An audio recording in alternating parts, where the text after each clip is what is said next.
Sakal Gunarnavasha Vande Guru Sri Charanarabindam.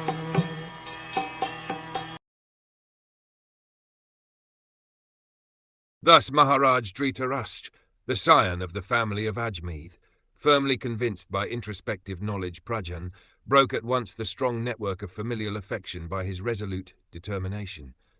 Thus he immediately left home to set out on the path of liberation, as directed by his younger brother Vidhur.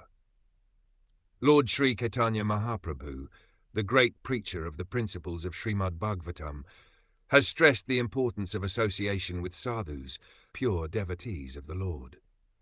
He said that even by a moment's association with a pure devotee, one can achieve all perfection. We are not ashamed to admit that this fact was experienced in our practical life.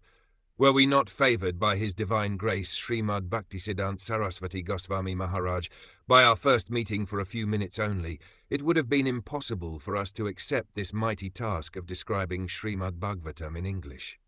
Without seeing him at that opportune moment, we could have become a very great business magnate, but never would we have been able to walk the path of liberation and be engaged in the factual service of the Lord under instructions of His Divine Grace. And here is another practical example, by the action of Vidhur's association with Dhṛitarāṣṭr. Maharaj Dhṛitarāṣṭr was tightly bound in a network of material affinities related to politics, economy, and family attachment, and he did everything in his power to achieve so-called success in his planned projects. But he was frustrated from the beginning to the end so far as his material activities were concerned.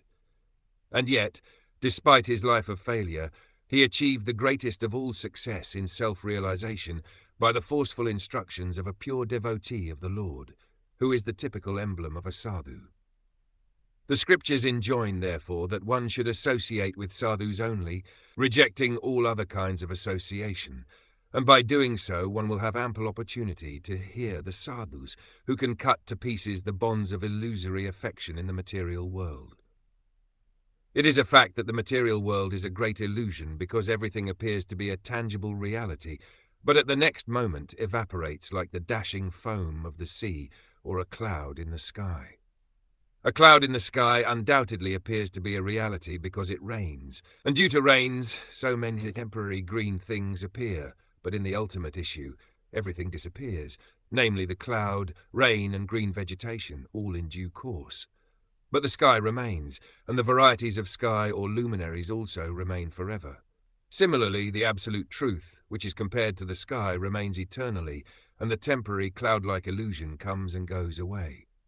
Foolish living beings are attracted by the temporary cloud, but intelligent men are more concerned with the eternal sky with all its variegatedness.